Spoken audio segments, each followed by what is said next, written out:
104 number page. और जीव के कर दो, ये बंद कर दो। जीव के क्या क्या नहीं है, इसकी चर्चा अपन ने विचार की। तो जीव के योग स्थान नहीं है, अध्यात्म स्थान नहीं है, अनुभाग स्थान नहीं है। ये सारी बातें कल हमने चर्चा में ली थी।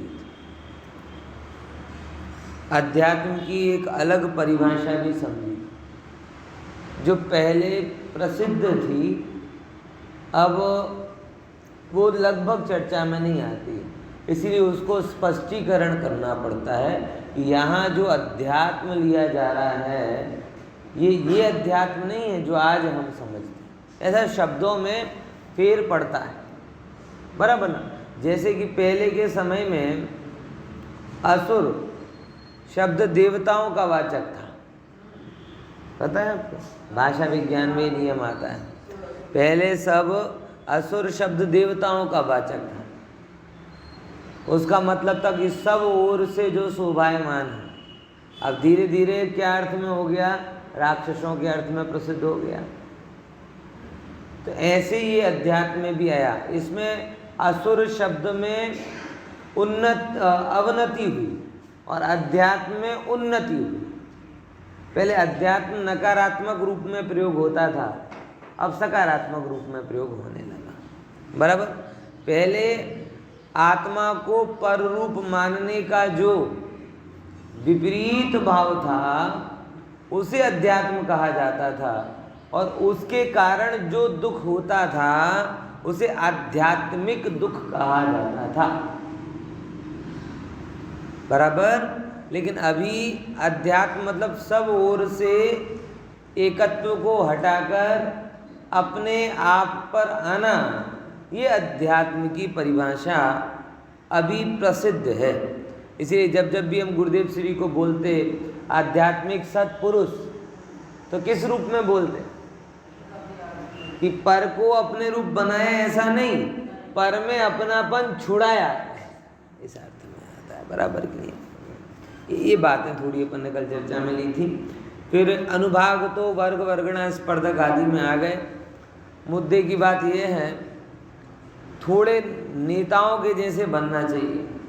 कैसे बात करो, पर नेताओं के जैसे नहीं बनना चाहिए। जैसे वो कहते हैं ना, आज होगा चुनाव का इलेक्शन, रिजल्ट आएगा, बराबर। अब सब जीत हार सब होगी, तो फिर बार बार ये बात कही जाएगी, भाई ठीक है राजनीति है, हार जीत का हिस्सा होता है, कई बार हम जीते, पर जनता की सेवा है। ये सब तो हार जीत तो होती रहती है, जनता की सेवा। पक्ष वाला भी बोलेगा कि हम जनता की सेवा करेंगे, विपक्ष वाला भी बोलेगा।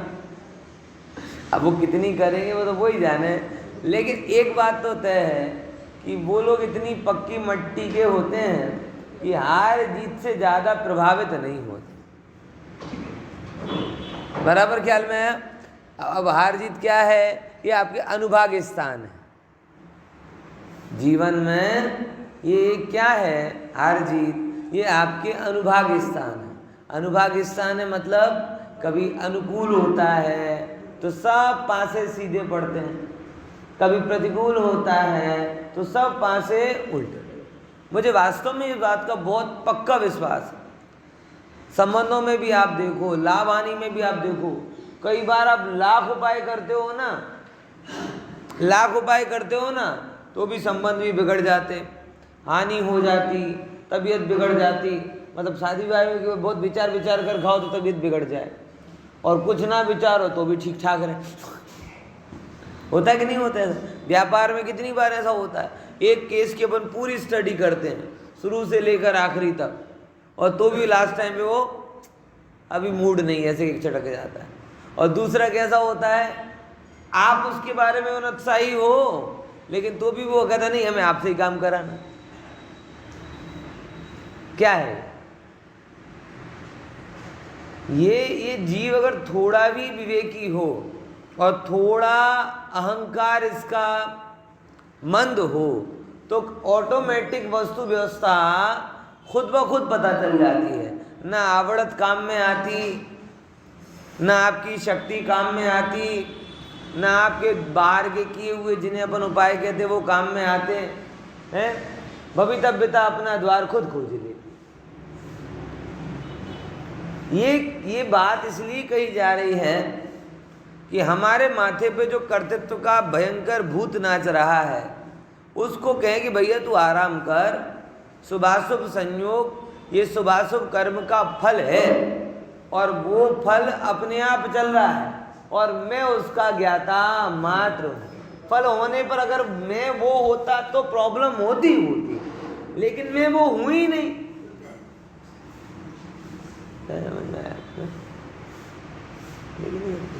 विचार करो ऐसा कि जैसे जैसे आपका किसी में इन्वेस्टमेंट होता है तो शेयर बाजार हो या कोई भी हो, इन्वेस्टमेंट होवे तो बढ़े तो आपको लाभ होवे, घटे तो नुकसान होवे, बराबर। लेकिन टर्मिनल वाला, टर्मिनल बोलते ना उसे चलाता है ना, वो उसको तो क्या, तुम खरीदो तो लाभ, बेचो तो लाभ।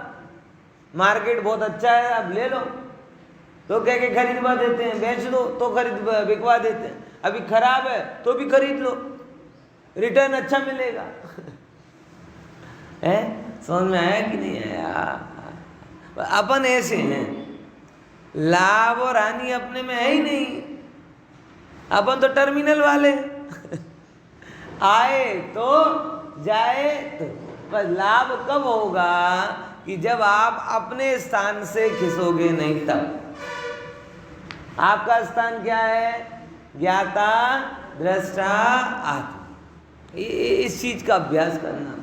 देखो ये बात सुनना बड़ा सरल है, जीवन में अपनाना कठिन है, मुझे पता है आप लोग ऐसा कहोगे, लेकिन मैं ये कहता हूँ कि आपके पास में इसके अलावा कोई दूसरा उपाय हो तो करो, नहीं तो अपनाने का प्रयास करो।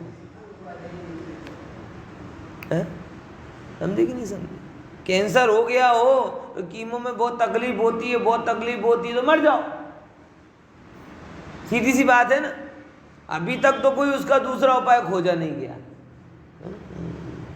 समझे कि नहीं समझे? बराबर है। ये कैंसर हुआ हो तो नहीं, कीमो में बहुत तकलीफ होती है, बाल झड़ जाते हैं, कुछ भाता नहीं है, मुंह में चांदे पड़ जाते हैं, ऐसा होता है वैसा होता है। मतलब कीमो बुरा है ना तो मत करवा भाई, फिर क्या होगा? फिर और मरेगा। इसीलिए ये आत्मा में मिथ्यात्व रूपी कैंसर है और ज्ञातावाद रूपी सर्वौषधि है। क्या बोला?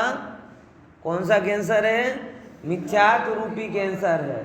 और मैं ज्ञायक हूं, ये सिद्धांत कौन सी औषधि है? सर्वौषधि है। कोई भी आपके अंदर के जो भी बीमारियां हैं इस सर्वौषधि के प्रताप से कम हो जाए।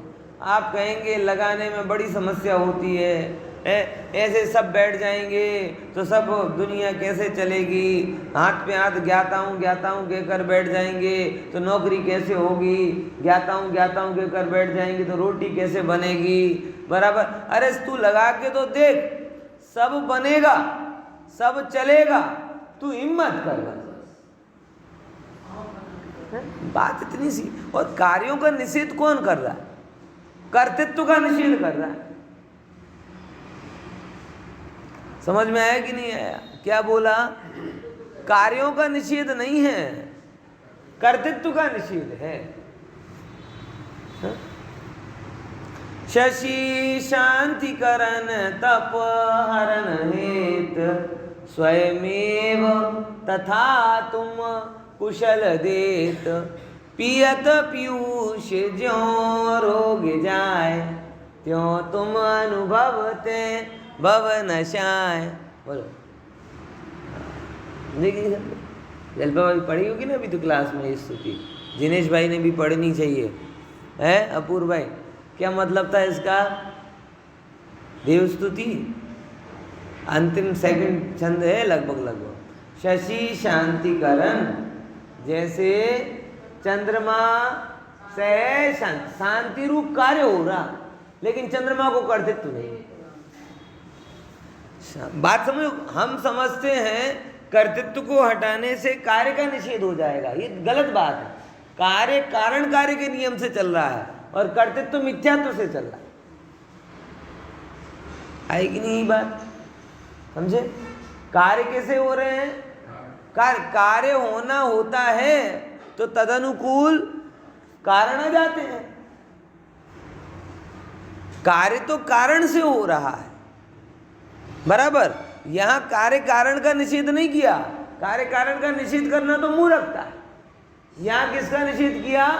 कर्तृत्व का निषेध किया, कर्तापने की मान्यता का निषेध किया। कार्य कारण की तो जगत में व्यवस्था है, वो तो अपने आप चलती है। जैसे अगर शीतलता होनी होती है तो चंद्रमा आ जाता है। शशि शांतिकरण तपहरण हेत स्वयमेव तथा तुम कुशल दे। अभी आगे रातें अच्छी लगने लगेंगी लोगों को, क्यों? दिन भर में तपे तपाए होगे तो रात को छत पे जाओगे, रोड पे घूमने जाओगे, खिड़की दरवाजे खोल लोगे, हवा हवा हवा। अब उसमें चंद्रमा का कोई रोल है क्या? नहीं है, सहज हो रहा है। पीवत पीयूष ज्यों रोग जाए, जैसे अमृत को पीने से अपने आप रोग चले जाते हैं, उसमें अमृत का कोई कर्तृत्व है क्या? डॉक्टर औषधि बताता है, औषधि रोग ठीक करती, बराबर। और रोगी तो बेचारा कुछ नहीं, बीमार है, वो तो रिस्पॉन्ड करता है। अब यहाँ पे देखो, मैं ठीक हो गया का अहंकार किसको है? रोगी ज्यादा करता है, डॉक्टर थोड़ा उससे कम करेगा, और औषधि को तो है ही नहीं। जबकि मेन कारण कौन थी? बस ये बात। यहाँ ये नहीं समझ सकते क्या हम कि कार्य निरोग रूप होने रूप जो कार्य है उसमें तदनुसार औषध आ जाती है। ऐसे जो भी कार्य होना होगा अनुकूलता रूप तो अनुकूल सामग्री आ जाएगी, प्रतिकूलता रूप कार्य होना होगा तो प्रतिकूल सामग्री आ जाएगी। कार्य का निषेध कौन कर रहा है? कर्तृत्व का निषेध किया जा रहा है। हम कार्य करने में अटकते हैं और कर्तृत्व पूरा रखते हैं। अच्छा देखो, तुम कर रहे हैं ना, मेरे बिना करके बता दो। कार्य नहीं करेगा लेकिन कर्तृत्व पूरा कर लेगा।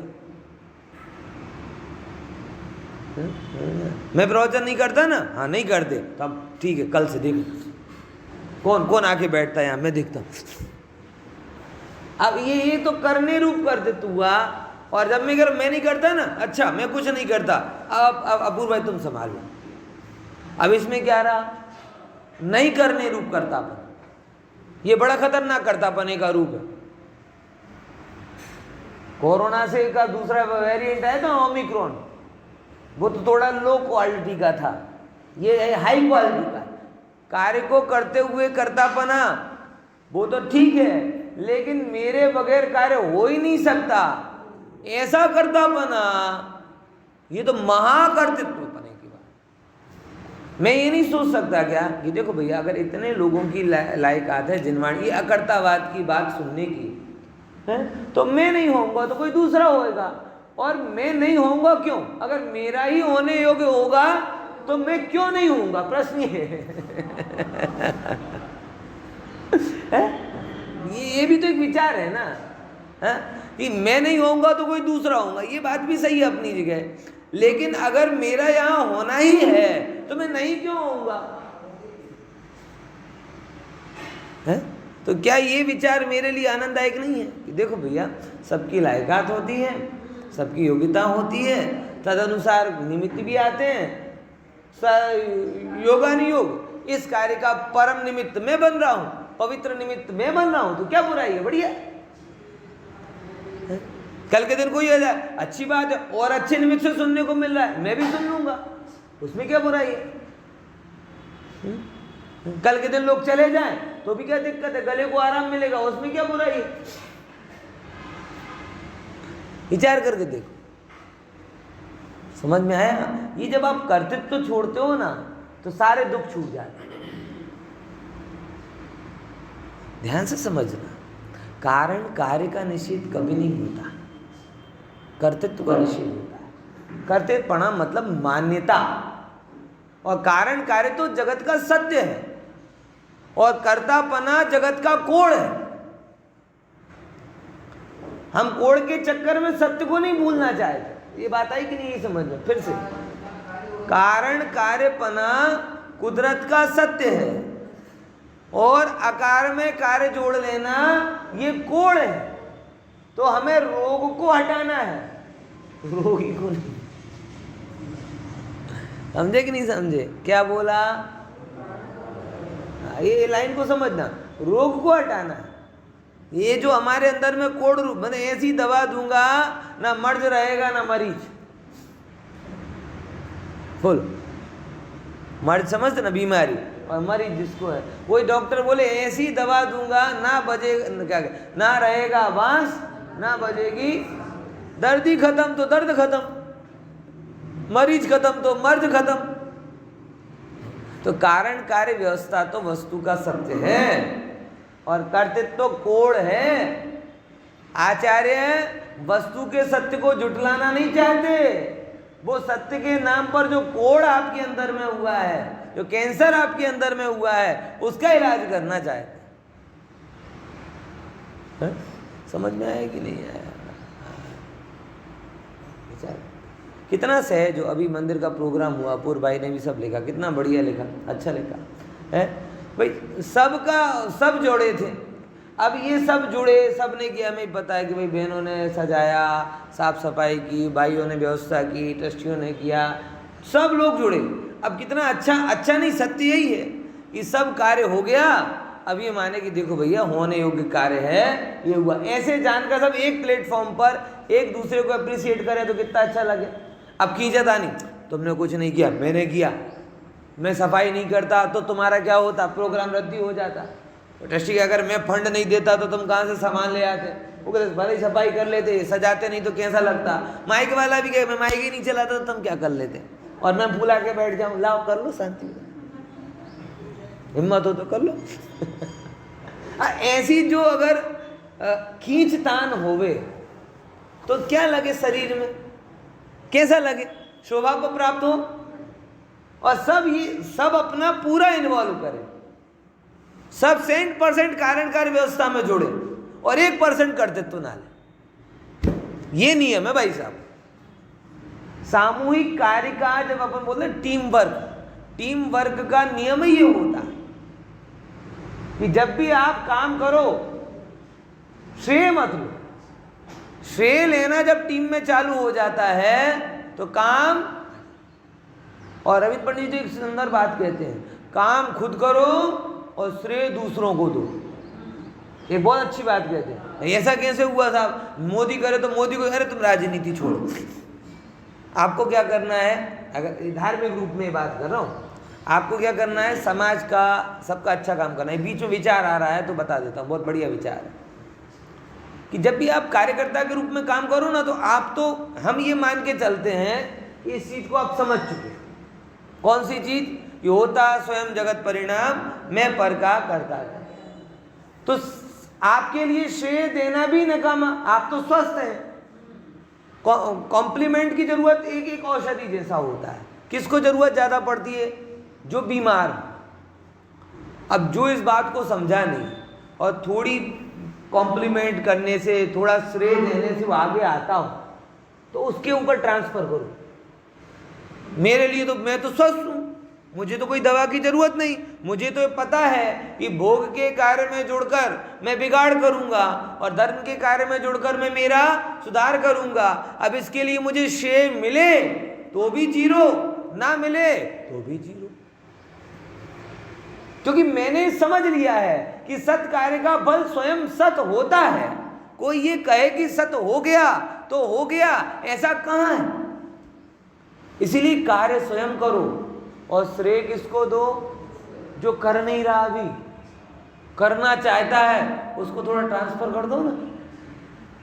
उसका मन भी, देखो यार मेरे बिना किए हुए मुझे इतना मान मिल रहा है तो थोड़ा करूंगा, तो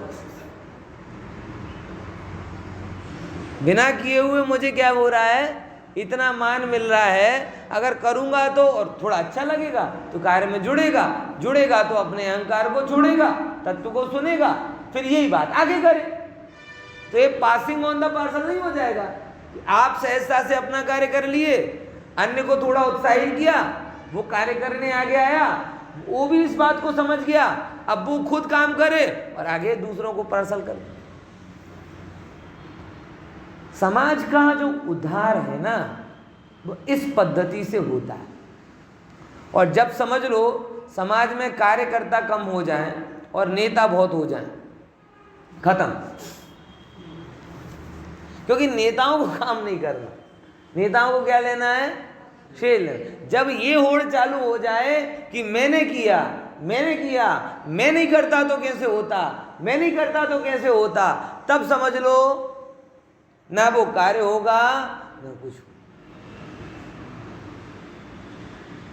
समझ में आया कि नहीं आया, ख्याल में आया कि नहीं आया? तो बस एक सिंपल गणित है कि कार्य सब मिलकर करो और कर्तृत्व तो कोई मत रखो। देखो एक बात बोलूं, इस पर्याय को आगे रखने में आप त्रिकाली प्रभु को अंतिम पंक्ति पर पहुंचा देते हो। आपको नहीं लगता है बड़ा अपराध है? फिर से क्या बोला, इस पर्याय को आगे रखते हो, जैसे ही वैसे ही अंदर का विराजमान त्रिकाली प्रभु है, वो कौन सी पंक्ति पर पहुंच जाता है, अंतिम पंक्ति पर।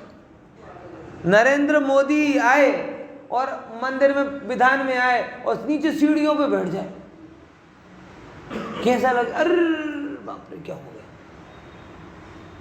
अंतिम पंक्ति पर बिठा दिया है। बोलो, पंडित जी से लेकर, ट्रस्टियों से लेकर, कार्यकर्ताओं से लेकर सब हिल जाएंगे कि नहीं हिल जाएंगे, अरे ऐसा क्या हुआ। और भाई वो छोटी भूल, ये मोटी भूल। लेकिन जब तक आप ये भिन्नता महसूस नहीं करेंगे, तब तक ये बात आपके अंदर हो ही नहीं सकती। जिसने भी इस पर्याय को मुख्य किया है, उसने त्रिकाली तत्व की गंध भी नहीं ली है, समझो। जो श्रेय लेने के लिए, यश लेने के लिए, लाभादि के लिए धर्मादि कार्य कर रहा है, उसने अपने आप को त्रिकाली प्रभु माने ही नहीं।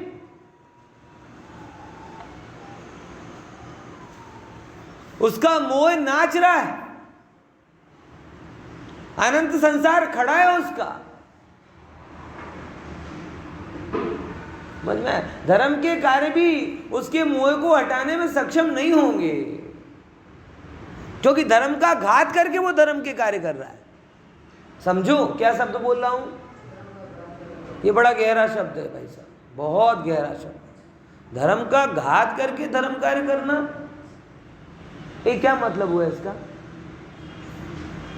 प्रभु पर से भिन्न चैतन्य तत्व मैं हूं, ये स्मरण, ये धर्म है। क्या बोला भैया? पर से भिन्न चैतन्य प्रभु मैं हूं, ये क्या है? धर्म। ये धर्म है। हाँ, ना वो पूजा धर्म थी, बराबर, ना आपके विधि विधान धर्म है, ना दान धर्म है, ना बाहर की क्रिया। पर से भिन्न अपने आप को आत्मस्वरूप जानना, मानना, अनुभव करना, वो धर्म। अब जो धर्म का घात करे, मतलब अपने आप को भूल गया और असमान जाति पर्याय रूप अपने आप को मान लिया, तो धर्म का घात हुआ। अब धर्म का घात करके जो धर्म करने जाएगा, वो धर्म से क्या पाएगा, मुझे बताओ। मतलब ये है कि पिता को मार करके फिर पिता के नाम पे पांजरा पोल खुलवा बोले हमारे पिताजी बड़े करुणा वाले थे, उनकी इच्छा थी कि इनके नाम पर एक पांजरा पोल हो, तो भले ही मारा मैंने, लेकिन उनकी इच्छा तो पूरी करनी पड़ेगी। तो पिता को मार करके, पिता की संपत्ति को हड़प करके कोई पांजरा पोल खुलवाए, तो अपूर्व भाई वो कितना सभ्य, दानवीर कौन होगा कि महाक्रूर होगा? है यही हो रहा है धर्म में कि धर्म का घात करके लोग धर्म करते और फिर अपने आप को धर्मात्मा कहलाते हैं। समझ में आ रही कि नहीं? अरे प्रभु, पर से भिन्न त्रिकाली ध्रुव ज्ञायक तत्व वो मैं हूं, इसका स्मरण करना धर्म है और धर्म के कार्यों में इसका स्मरण सदैव ऊर्ध्व होना चाहिए। लेकिन जब आप इस तत्व को भूल जाते हो तो मूल धर्म का घात कर देते हो। पितृघात से बड़ा पाप ये घात। समझ में आ गया? पितृघाती अभय कुमार तो फिर भी मोक्ष चले जाएगा। कुणिक, कुणिक है ना, कुणिक, अभय कुमार नहीं, कुणिक, कुणिक सैनिक का पुत्र अजात शत्रु कुणिक, वो तो मोक्ष चला जाएगा, लेकिन आत्मघाती कभी मोक्ष नहीं जा पाएगा। धर्म का नाश करने वाला मोक्ष नहीं जा पाएगा। समझ में आया? हाँ, इसलिए बड़ी गहरी बात करो। भेद विज्ञान पूर्वक आत्म रुचि जागृत होना, पर से, पर्यायों से, विकारों से, कर्मोदय से, सारे जगत से भिन्न त्रिकाली ध्रुव तत्व मैं हूँ, इसका स्मरण रखना, इसकी धुन में धुनी रहना, इसकी लगन में लगे रहना, और जगत लाख भुलाए तो नहीं भूलना। जगत लाख बुलाए तो भी नहीं भूलना। भाई ये धर्म है भाई साहब, ये समय सार है। माँ की गाथाओं में समय सार नहीं है, हैं? गाथाओं के द्वारा जो याद रह रहा है वो समय सार है। समझ में आया कि नहीं है? देखो, हैं? चलो, अपन ने उसमें भी कहा था, जोग स्थान भी देखे थे, सेम बात यहाँ पे आ गई। 53 नंबर गाथा एक बार पढ़ लो, गुजराती पढ़ लो एक। चलो, जीवना न, हाँ, जीवन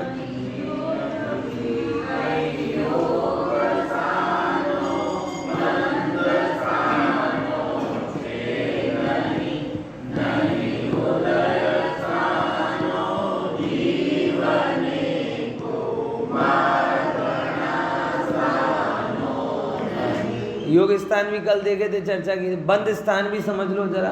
ये समझो, 4 चीजें होती कर्म में, बंध, उदय और सत्ता।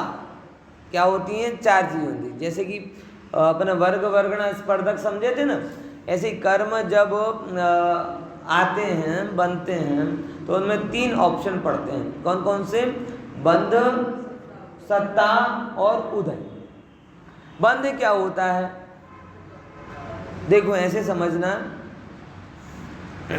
कि जैसे ही आपने आटे को, गुड़ को, घी को बराबर सबको मिला करके सीरा बना दिया या सुखड़ी बना दी, तो अलग अलग चीज़ें वो क्या थी? रॉ मटेरियल थे, बराबर। और जब आपने उनको बना के एक व्यंजन बना दिया, एक व्यंजन बना दिया, सुखड़ी बना दी, बराबर, सीरा बना दिया, अथवा ऐसा भी हो सकता था कि सीरा बनाने गए थे लेकिन सुखड़ी बन गई। समझ में आया? तो कोई एक चीज तो बनी, और वो एक चीज जो बनी उसे हम क्या कहते हैं? बंध।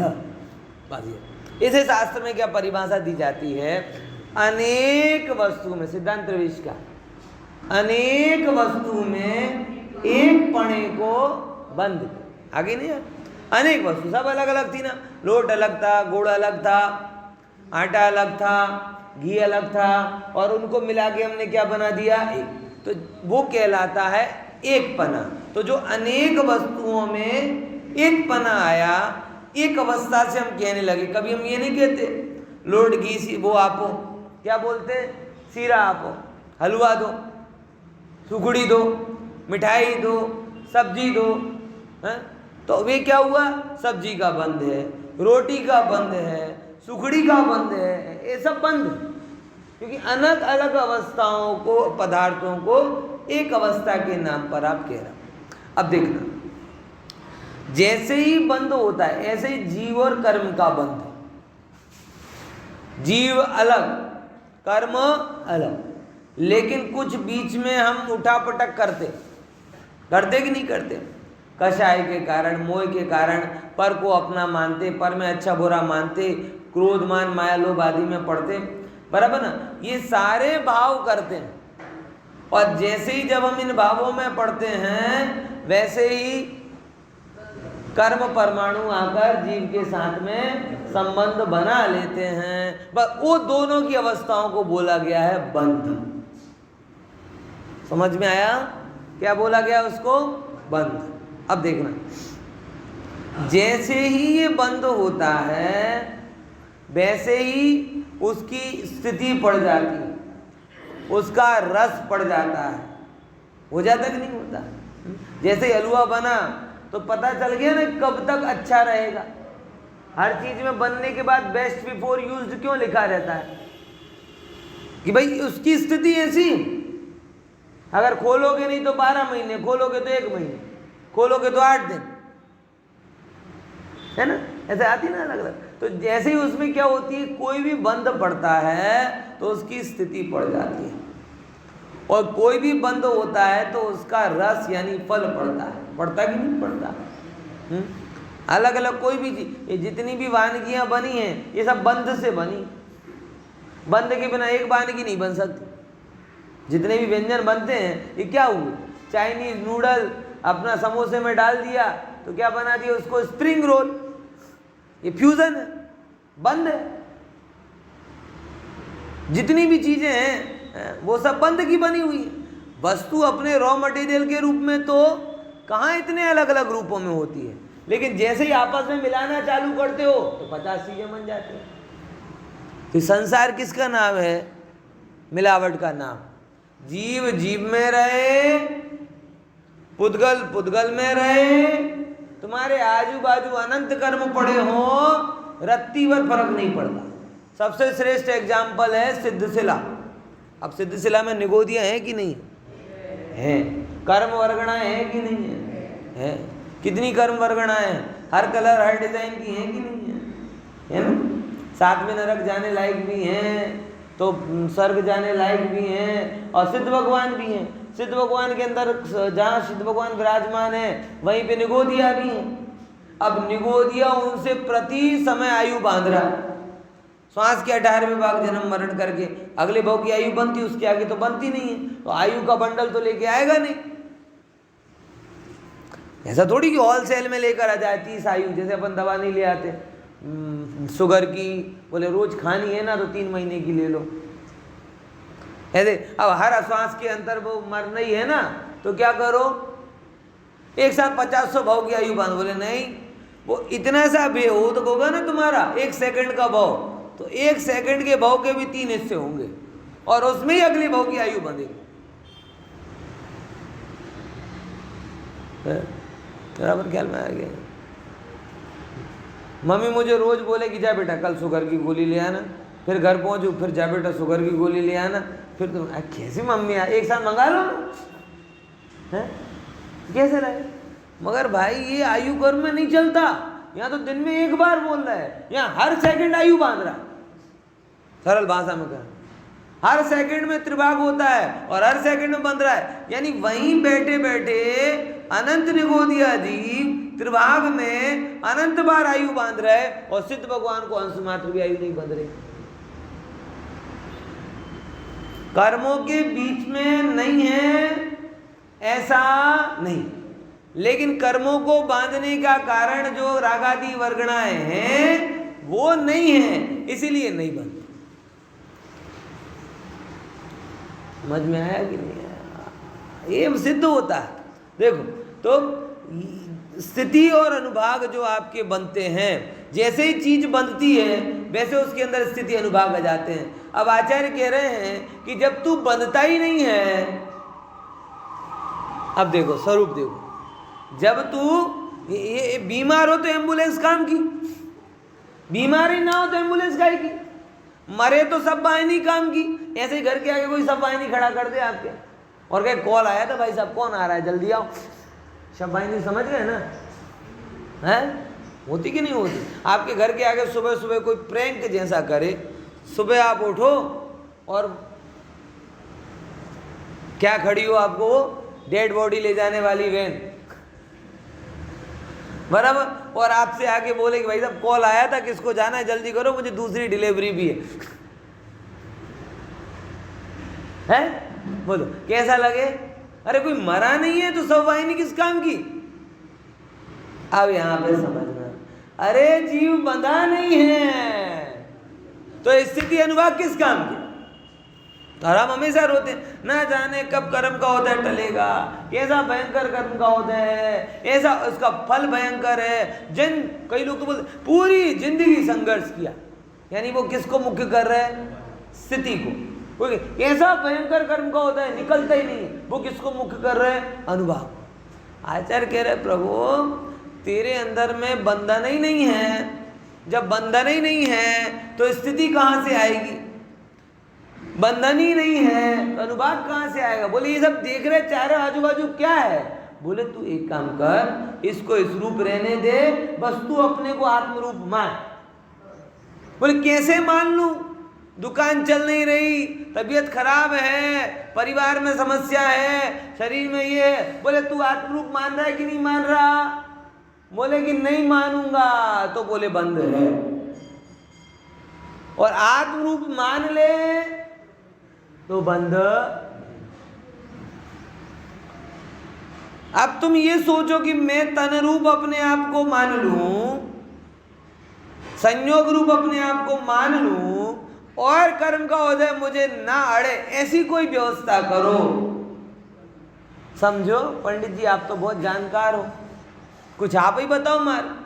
देखो भाई, शरीर का राग तो छूटता नहीं है, शरीर में मेरापन भी छूटता नहीं है, लेकिन शरीर के रोग छूट जाएं ऐसी कोई व्यवस्था करो। बोले धर्म नहीं कर पाएगा भैया, तुम जाओ डॉक्टरों के चक्कर लगाओ, पूरी जिंदगी न्यूट्रिशियन, डाइटिशियन, फिजिशियन, इन सब के चक्कर में लगाओ, एक को बंद, तो भी तुम्हारा जो शरीर का धर्म है वो प्रकट हुए बिना नहीं। बोले व्यापार में करूं पंडित जी, अपने आप को व्यापारी मानूं और लाभ ही लाभ हो, हानि ना हो, ऐसी व्यवस्था बताओ। तो जाओ बाबा बुआओं के पास जाओ, वो तुम्हारे को वो देंगे, उनके चक्कर में पड़ना, लाभ होगा लाभ होगा, एक आध बार हानि हो तो कोई बात नहीं, बाबा बदल लेना, दूसरा मंत्र पढ़ के जाप करने लगना, दिशा बदल लेना, तिजोरी का डायरेक्शन बदल देना, कुछ करना, फिर लाभ हानि हो जाए तो तीसरा, होते रहना परेशान है? समझे? मतलब ये हम सब अपने आप को जब अन्य रूप मानते हैं तो हमारे पास ऑप्शन क्या बचता है? यहां आचार्य यही बताना चाह रहे हैं कि पहले नंबर तू अपने आप को आत्म रूप मान, और जब आत्म रूप मान लेगा तो बंद आदि की बातें कहां लगी? बोले ये छूटे नहीं और मोह छूट जाए, बोले ऐसा होता नहीं। इसीलिए कह रहे कि प्रभु तुझे जो सुखी होना हो, आनंद में रहना हो और सदा काल आनंद अपेक्षित हो, तो मेरी बात मान, अपने को तन से, धन से, परिजन से, पर भावों से भिन्न मान। समझ में आया कि नहीं है? जब तक तू इन्वॉल्व रहेगा तब तक शांति नहीं।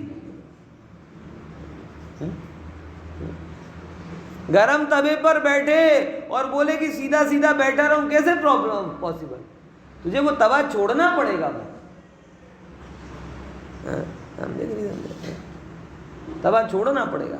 अभी वो एक्टिवा की सीट वाला चक्कर, गर्मी में पड़ी रहती है, अब 2 घंटे पड़ी रहे, उसके बाद बैठो तो कैसे वो ताथैया होता है, तो वो सेट होते ही शांत होता है भैया।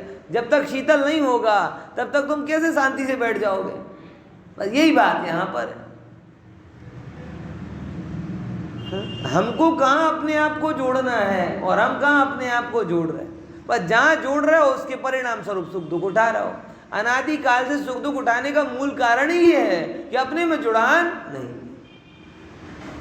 बोला राजनीति में जुड़ान किया, योगी में जुड़ान किया, मोदी में जुड़ान किया, अब एक जगह आएगा एक जगह नहीं आएगा, दुखी हो जाओगे हैं? बोलो होगा कि नहीं होगा? जहां जुड़ान करोगे वहां फंस जाओगे।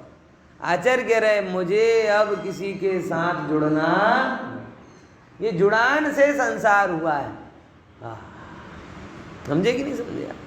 देख ज्ञानी का पुरुषार्थ ऐसा होता है, तो बंदर ठाण हुए ना, जुड़ना मतलब बंद। अब उदय ठाणा, उदय ठाण मतलब वही बात, जब बंद ही नहीं हुआ उदय कहाँ से आएगा? और उदय आता ही नहीं, मैं तो स्पष्ट कहना चाहता हूं, कभी भी उदय कर्म का आता ही नहीं है। बोले ये सब हम इतना सुन रहे हैं, क्या है? कोई उदय उदय नहीं। ये कर्म दो को एक बना के कहता है और तत्व को एक कहता है।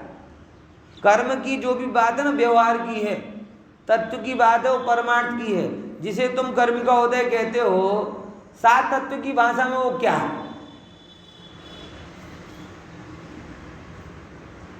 बोलो।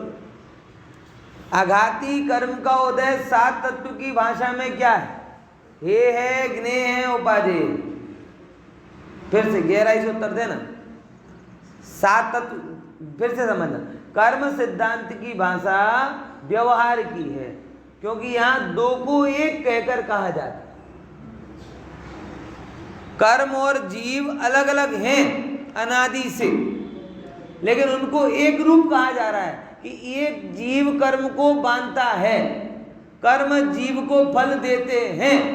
ये क्या कहा जा रहा है? दो अलग अलग द्रव्यों को, तो जहां दो को एक करके कहा जाए वो निश्चय की व्यवहार, इसीलिए व्यवहार से कर्म का ये बात।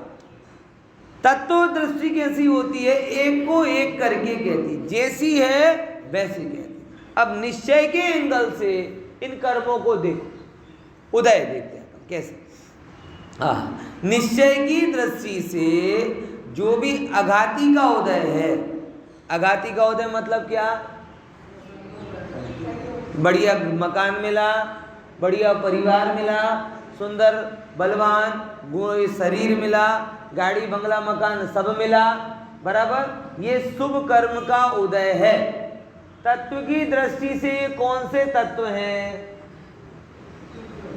सात तत्वों में पहले बताओ कौन से तत्व हैं? जीव, अजीव, आश्रव, वन, संबंध, निद्रा, मोक्ष में से कौन से तत्व हैं? कौन से तत्व हैं? एक नंबर के दो नंबर? दो नंबर अजीव तत्व है ना। अब दूसरे नंबर की बात, जो अजीव तत्व है वो क्या है? हे है, ज्ञे है कि उपादेय है? ज्ञे।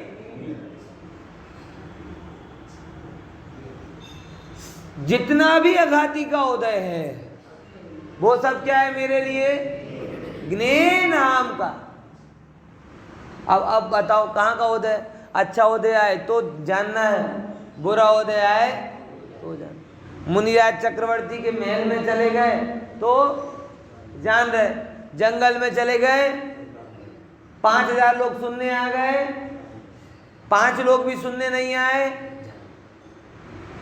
कोई जंगल में बैठा, कोई हिंसक काम कर रहा है, कोई विपरीत काम कर रहा है, जान रहे, कोई नहीं कर रहा तो जान रहा। तो सारा आघाती का उदय क्या है? ज्ञे। अब वो उदय है कहां? वो तो ज्ञे है।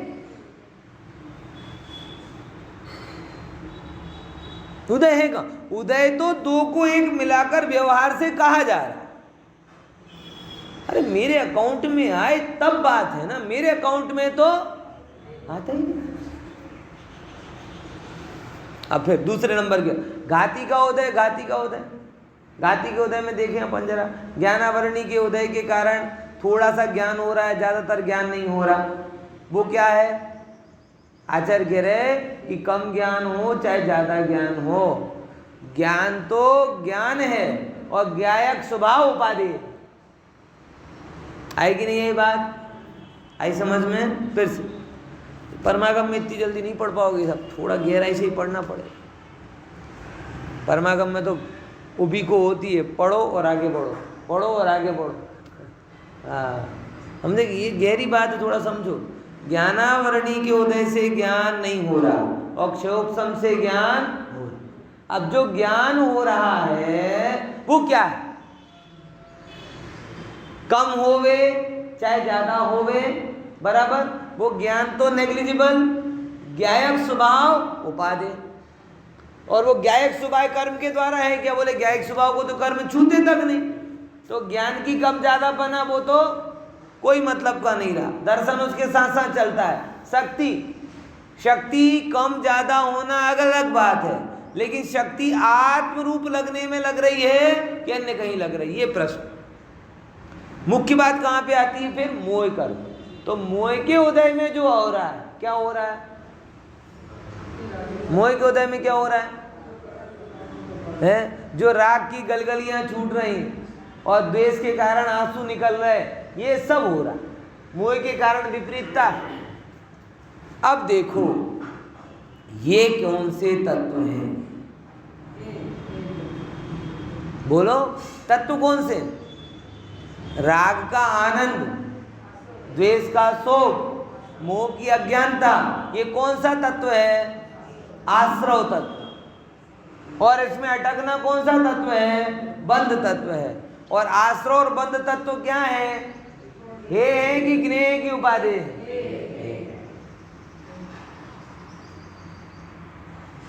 अब वो जो हे है वो एक कर्म का उदय था कि जीव का परिणाम था? तो खरेखर आप देखो तो उदय है ही नहीं।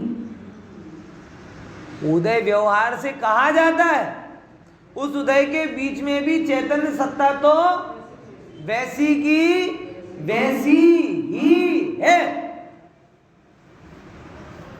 और वो आश्रवादी भी है क्यों हुए? क्योंकि हम जैसा था वैसा नहीं जान पाए। अगर उससे भिन्न अपने आप को मान लेते तो आश्रव होते ही नहीं। आज समझ में आ रही कि नहीं आ रही? तो वास्तव में देखा जाए कर्म का उदय है कहाँ? ज्ञानी को तत्व दिखाई देते हैं, बंध उदय सत्ता नहीं दिखाई देती। बंध उदय सत्ता की दृष्टि से आपको समता नहीं मिलेगी, तत्व की दृष्टि से आपको समता मिलेगी। बंध उदय सत्ता तो जानवा जेवी प्रयोजनवान छे। कितनी प्रयोजनवान?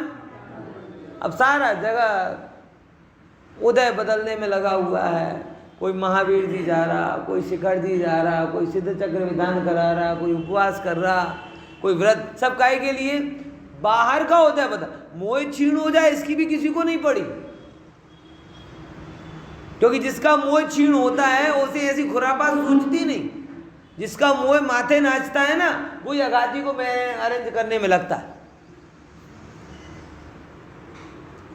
समझ आ रहा कि नहीं आ रहा? सारा जगत लगा हुआ है बस बंध उदय सत्ता को बदलने में है। कोई रत्न दे रहा है किसी को, कोई दिशाएं बदला रहा है, कोई कुंडली देख रहा है, कोई मुहूर्त देख रहा है, कोई कुछ ये कर रहा है, कुछ वो कर रहा है। सारा जगत उल्टी पुल्टी चीजों में लगा। अरे प्रभु, तू इनमें नहीं, ये तेरे में नहीं, सर्वौषधि ये है।